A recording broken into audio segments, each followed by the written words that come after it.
कार्तिक मास महात्म्य अध्याय 15 में बताया गया है। इतनी कथा सुनकर राजा पृथु ने कहा, हे नारद जी, अब आप भक्तवत्सल भगवान की पूजा का इतिहास सुनाने की कृपा करें। तब नारद जी बोले, हे राजन, एक पुरातन इतिहास कहता हूँ, सो ध्यान लगाकर सुनो। पहले कांतिपुर में चोल नाम का एक राजा राज्य करता था। उसके राज्य में समस्त प्रजा सुखी थी, कोई भी दरिद्र नहीं था और पीड़ित और दुखी भी नहीं था। राजा के नाम पर उस देश का नाम भी चोल देश रखा गया। एक बार वह राजा मूल्यवान मणिमुक्ताओं द्वारा भगवान की पूजा करके वहीं मंदिर में बैठ गया। उसी समय उक्त नगर के विष्णु शर्मा नामक एक ब्राह्मण ने आकर अनेक तुलसी दल तथा जल से भगवान की पूजा की। उसके तुलसी पत्रों से राजा की पूजा के मणिमुक्ता आदि ढक गए।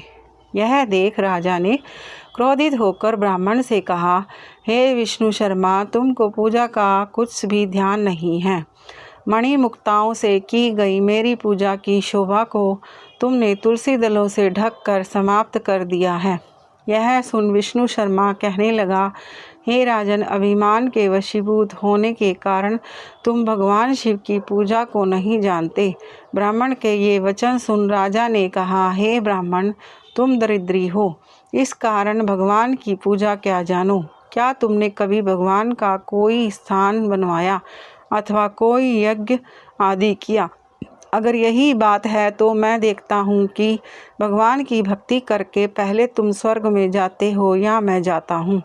इतना कहकर राजा ने गुंगल ऋषि को आचार्य बनाकर बड़े बड़े यज्ञ आरंभ कर दिए। साथ ही ब्राह्मणों को बहुत सा द्रव्य दान देने लगा। परंतु विष्णु शर्मा सर्वदा की भांति माघ तथा कार्तिक मास के व्रत, तुलसी वन का रोपण, एकादशी का व्रत तथा ओम नमो भगवते वासुदेवाय मंत्र का जाप करते हुए भगवान की पूजा अर्चना करता।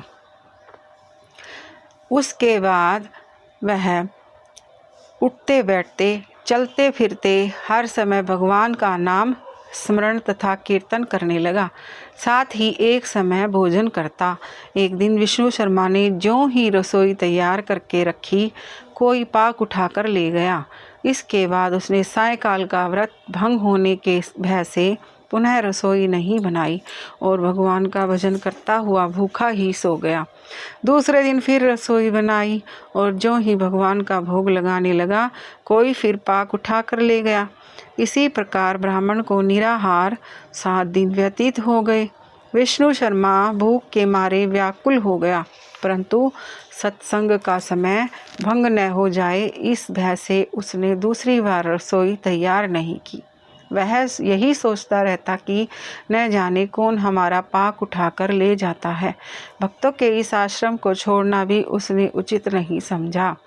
तदंतर उसने निश्चय किया कि आज मैं पूरी तरह ध्यान रखूंगा और देखूंगा कि पाक को उठाकर कौन ले जाता है। इसके बाद उसने पाक तैयार किया और एक स्थान में छिपकर बैठ गया। थोड़ी देर में उसने देखा कि अति दीनहीन दुर्बल चांडाल, जिसके शरीर में केवल अस्थियां मात्र शेष थी, छिप कर आया और पाक उठाकर ले चला। उसे देख विष्णु शर्मा का हृदय द्रवित हो गया और फिर प्रकट होकर कहा, भैया, रूखा भोजन मत ले जाओ, मेरे पास थोड़ा सा घी है, वह भी लेते जाओ। ब्राह्मण के यह वचन सुनकर भयभीत हुआ वह चांडाल भागता हुआ ठोकर खाकर गिर गया। तभी विष्णु शर्मा भी उसके समीप पहुंच गया और एक वस्त्र से उस पर हवा करने लगा। थोड़ी देर बाद उस ब्राह्मण ने क्या देखा कि उस चांडाल की जगह शंख, चक्र, गदा, पद्म तथा वनमालाधारी भगवान विष्णु स्वयं वहाँ लेटे हुए हैं। उसी समय ब्राह्मण ने भगवान के चरणों में गिरकर नमस्कार किया। तभी रुद्रादि देवता भी वहाँ पर आ गए। ऋषि मुनि वेद मंत्रों से उनका पूजन करने लगे। तब विष्णु भगवान ने अत्यंत स्नेहपूर्वक ब्राह्मण का आलिंगन कर उसको सारूप्य मुक्ति प्रदान की। तदंतर अपने साथ विमान में वैकुंठ को ले गए। यह चरित्र देख चोल राजा अत्यंत दुखित हुआ और उसने आचार्य गुंगल ऋषि को बुलाकर कहा कि यह सब क्या हो रहा है। जिसके द्वेष के कारण मैंने यज्ञादि किए वह वैकुंठ को जा रहा है और मैं यहीं पर स्थित हूँ। क्या मेरे यज्ञ दान आदि सब निष्फल हो गए। इससे यही सिद्ध होता है कि भगवान यज्ञ आदि से नहीं केवल भक्ति से प्रसन्न होते हैं। आजीवन ब्रह्मचारी रहने के कारण राजा के कोई संतान भी नहीं थी, अतएव अपना संपूर्ण राजपाट धन संपत्ति अपने भांजे को सौंपकर भगवान मुझे स्थिर पत्ति प्रदान करें, ऐसा कहते हुए यज्ञ कुंड में कूद गया। यह दृश्य देख गुंगल ऋषि ने क्रोध में आकर अपनी शिखा उखाड़ ली। तब से अभी तक चोल देश में भांजा ही मामा का उत्तराधिकारी होता है और गुंगल गोत्र के ब्राह्मण आज भी शिखा नहीं रखते हैं। और चोल राजा के अग्नि कुंड में गिरते ही भगवान ने प्रकट होकर अग्नि कुंड में ही उसका आलिंगन किया और सारूप्य मुक्ति प्रदान की। इसके पश्चात भगवान ने विष्णु शर्मा को पुण्यशील तथा चोल राजा को सुशील नामक अपना द्वारपाल नियुक्त कर दिया।